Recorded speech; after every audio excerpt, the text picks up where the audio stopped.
Welcome back to this week's edition of Our Perspectives. Hold up. Yeah.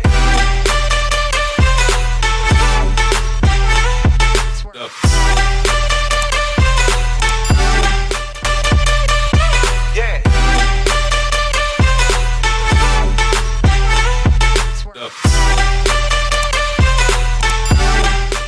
COVID-19 continues to destroy a lot of things in the world.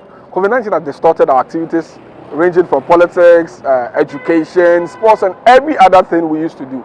This week, we want to take a proper perspective into how COVID-19 has affected politics here in Ghana. Ghana is 7 months away from its general election on the 7th of December 2020, yet there's still a ban on public gathering. Will Ghana be able to survive this, and how are political parties making sure that they reach the masses and their message gets down to them even though they cannot have political gatherings? Our focus for this week is on the National Democratic Congress, the largest and biggest opposition party here in Ghana. I will be speaking to the Deputy Youth Organiser, Mr. Edem Agbana, who will be telling us how his party is making use of social media to be able to get their messages to the grassroots. You would recall again that His Excellency, the former President of the Republic of Ghana, John Dramani Mahama, has been using Facebook to interact with his constituents and electorates and the people of Ghana, sharing his ideas with them. Today we are here to speak to Edem Agbana, and he will tell us exactly why this initiative and what his party is doing in the midst of the ban on political gatherings. Join me as we interview Mr. Edem Agbana.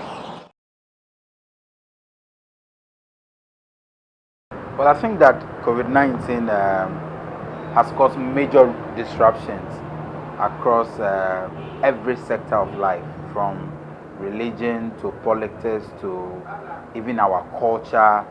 Everything, business have been affected. And so COVID-19 is a global pandemic that really has disrupted the way we live our lives. However, I think that the response that the world is giving to COVID-19 and how all of us as a people are taking the protocols seriously, how governments are responding across the world, all of that, generally it has been satisfactory. We are hoping that as soon as possible we should be able to deal with the pandemic, and then COVID-19 will be away from us. But for us as a political party, it really has affected the way we operate. It is true that we have decided as a party to put together a COVID-19 technical response team. They were tasked to basically prepare for the NDC, our response to the pandemic. And if you look at the composition of the team, these are a team of experts, people who have handled similar situations in the past, experts from the medical field and experts of public health and all of that. And so what we have done as an opposition party over the past few weeks and months that COVID-19 has been with us is that we have been able to, as a party, be the alternative voice, and we came up with propositions that I believe really the government have listened to some of them. If you look at some of the policies or the interventions that the government is implementing currently, some of these policies, some of these interventions were all captured in the proposals of the COVID-19 response team of the NDC. It also shows that as a political party, we decided to move away or depart from the normal routine of making politicians speak to every issue. We decided to put our response team in charge because we thought that this is a matter that is too serious a business to be left for uninformed opinions. So we wanted informed opinion from the experts, the technical people, and that's why we put our team together. As a political party, I think that across the world, the NDC has been one political party in opposition that really has significantly contributed to the fight against COVID-19, and that is very evident in everything that is happening in this country.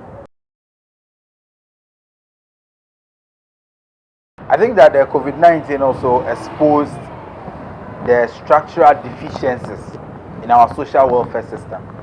And some of us have been advocates for better reforms in the way we administer social reforms in this country. Let me give you a clear example. Every country has different sects of people, and every country has people who fall within different sets of the economic brackets. So when you have a pandemic like COVID-19, and within 3 weeks, you have a country that cannot cater for the poor and needy, a country that is unable to cater for the sick and the underprivileged, it means that this is a country that really is not able to cater for the underprivileged in a critical moment like this. I can tell you that the lockdown was actually lifted because the government failed to effectively distribute relief items and reach out to everybody that deserved to have it. I took part in sharing of the food, especially the one that the private sector led. So the private sector led food relief items. I was part of those who were sharing. I visited some of the communities, and you see, when you go down and you see how even the people, sometimes they could come from queue 2-3 hours before the food arrives, because that is their only source of getting something to eat. It tells you that as a country we have a problem, and COVID-19 only came to lift the veil. Because sometimes when you listen to the politicians, when you listen to our leaders, you may have a false impression of this country and feel that everything is going on well, especially when governments begin to boast about social interventions and all of that. But in a pandemic like this, see how the vulnerable in the society were struggling. Some were actually starving to death. So it exposed the structural deficiencies that we have in this country. And I believe that it also presents us an opportunity to begin to realign our priorities as a country. How well are we thinking about the underprivileged in this country? How well are we thinking about the unemployed youth? Already there are challenges. The pandemic only came to lift the veil. So I believe that when we have the opportunity as a political party, come January 2021, some of us will continue to be firm advocates for better social welfare regime in this country. That is the only way we can properly take care of the poor, the needy, and the vulnerable. I think that if you have followed President John Dramani Mahama, you will realize he's a very visionary person, a leader who is able to adjust to the modern times. Way before COVID-19, President John Dramani Mahama started his digital conversations. If you recall, he started as far back as 2019. He's had a couple before COVID-19.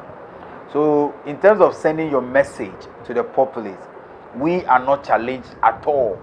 It is true that looking at the political architecture of our country, there are some voters, they want to have face-to-face interactions with the leadership, with either the MP aspirants or the flag bearer. So that we have a challenge. But in terms of our message going down to the people, I think we are making good use of technology. And we started way before even COVID-19. So we don't think that President John Dramani Mahama has any challenge at all sending his messages. Yes, we would have wished that we have an opportunity where we can interact and listen. You know, we're actually embarking on a speak out tour. We afforded the people of Ghana the opportunity to also make input into our manifesto compilation. So COVID-19 came to disrupt all of these programs. But in terms of sending our message to the people of Ghana, I believe we are making very, very good use of technology. So that is not really a challenge for us as a party. Well, social media has always played a key role in recent political campaigns. I can say that in 2016, elections were largely influenced by social media. So the relevance of social media to our political campaigns, we have always known, except that COVID-19 came to further cement the role of social media. So for example, In the past, it was social media was available, but political party leaders would prefer rallies and will only carry aspects of the rally on social media or report what happened at the rally on social media. But now we have a situation where the actual rally must be organized on social media. So yes, the role we have always known that social media plays a key role in the campaign. COVID-19 only came to cement or further validate that perception that social media is going to be an integral part of our campaign. And we as a political party, the NDC as a political party, we are a party that is very open to young people. We are a party that is friendly towards young people. I dare say that there's no political party in Ghana that is as friendly, as open to young people as the NDC. So young people, our playground is social media. So for us, social media remains a key component of our campaign, and we'll continue to use it with or without COVID-19. We'll sell our message on social media. Well, even in the past, we've had situations where, due to some challenges, either court actions or some disruptions in academic calendar, student leaders had to be appointed through a certain process. Every school, every institution I know in this country has some constitutional provisions that says that in case there is no election, this is the procedure, this is the process that you must follow to elect your leaders. I would encourage all student leaders to commit themselves to that process and ensure that all the student leaders or the institutions have stable student leadership, because you see, it is critical to have stable student leadership at this time, because we are dealing with a government that is hell-bent on remote controlling tertiary institutions. And if you look at some of the bills that they are introducing, say the pre-tertiary bill and also the new Public Universities Act or bill that is before Parliament, if you read some of the provisions, clearly government has a clandestine agenda to remote control the tertiary institutions, to the extent that they even want to regulate or legislate that government can at any point in time dissolve councils of the universities. Tells you the kind of agenda that this government has. So this is the time for students across the country to have stable leadership and leadership that can actually fight for them.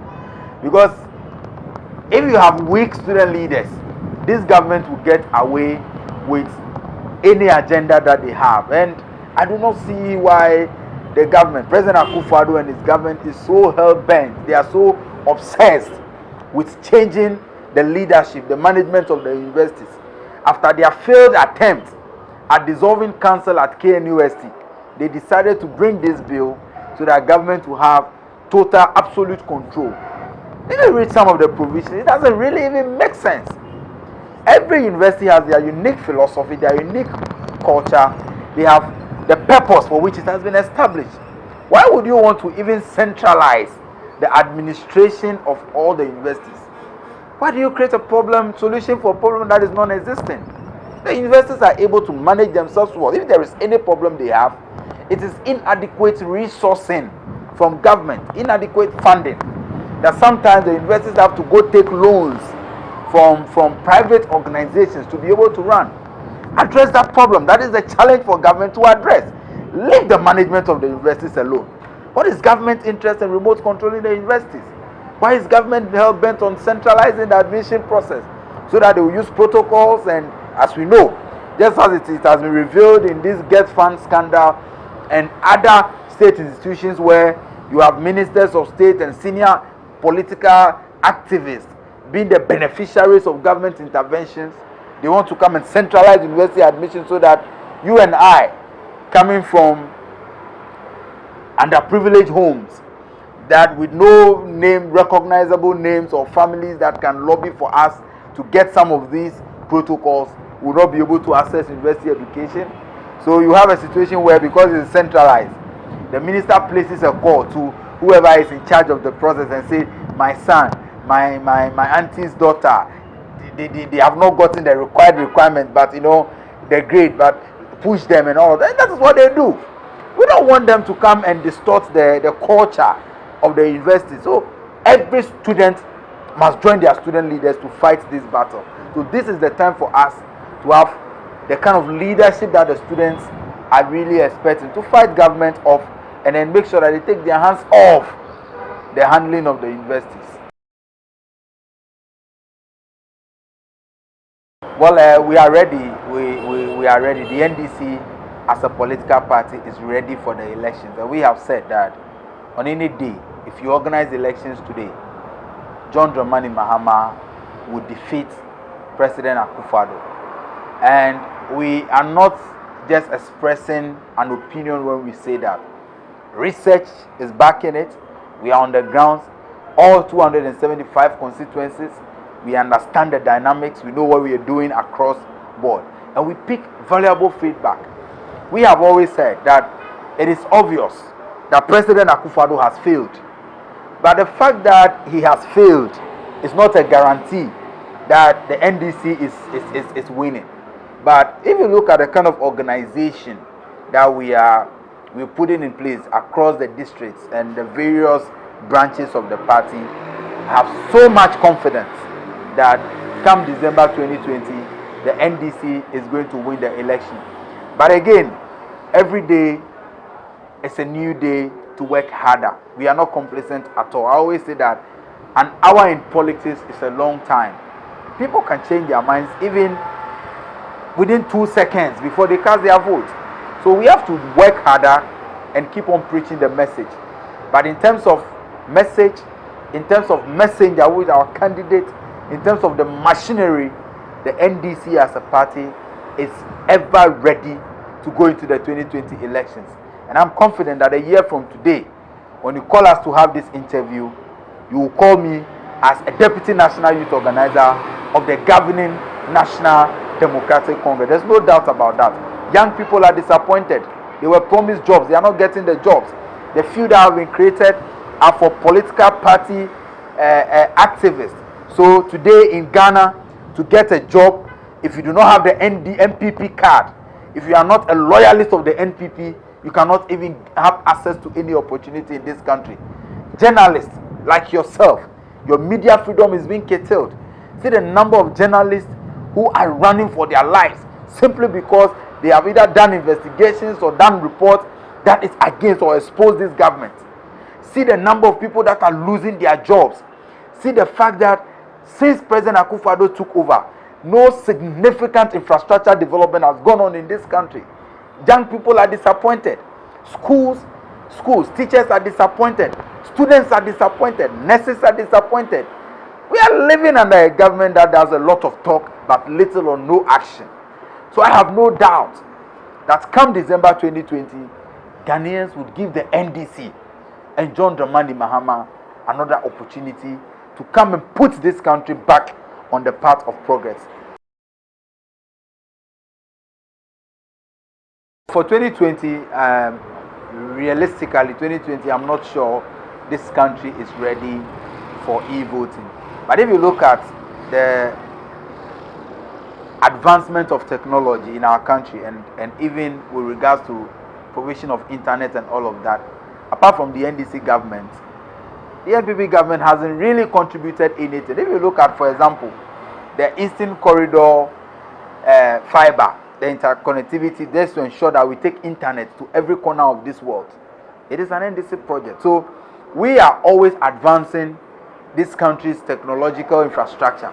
We do so because we believe that it may come to a point where it should be possible to do anything with the internet. So for example, if we were prepared and had the required infrastructure for e-voting, nobody will be scared about COVID-19 posing a challenge, because in the comfort of my home, I should be able to cast my vote and decide and know very well that the process will be fair and transparent. So I think that this country will move towards that gradually. But for 2020, I'm not sure that we are ready.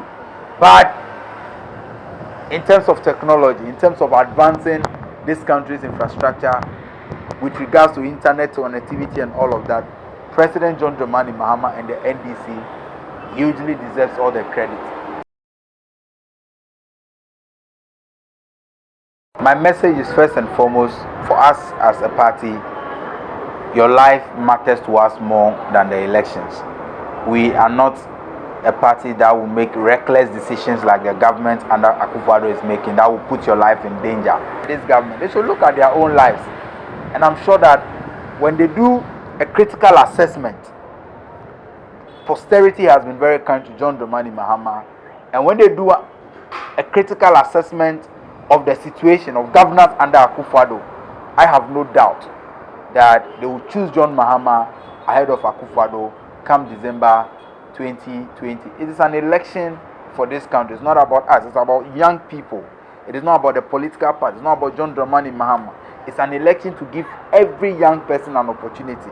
So that today, if irrespective of where you come from in this area, or the name that you have, when you enter into any institution, you should be respected as any other person. But today, I know some people who are even in the process of changing their names to have resemblance to the Akufos and the Euforiates and all of that, because they have polarized the system with nepotism such that if you don't seem to be coming from some areas of this country, some opportunities you cannot access. That is not the kind of country that our forefathers wanted to build for us. Well, we've heard from the Deputy National Youth Organiser of the National Democratic Congress, Mr. Edem Agbana. He's touched on a lot of issues, right from the party's use of social media to be able to get their messages to the grassroots. He's touched on student politics. He's touched on how he thinks that the current government is going about with managing resources of the nation in the midst of COVID-19. He's also touched on how his party intends to provide social welfare benefits to the youth should they come to power. So all these have been very useful for our interview, and we hope you enjoyed it. Join us next time when we bring you another episode of another political party. But as you stay home, remember, wash your hands frequently. Remember to use hand sanitizers and mask up when you're going outside. Thank you. Hold up.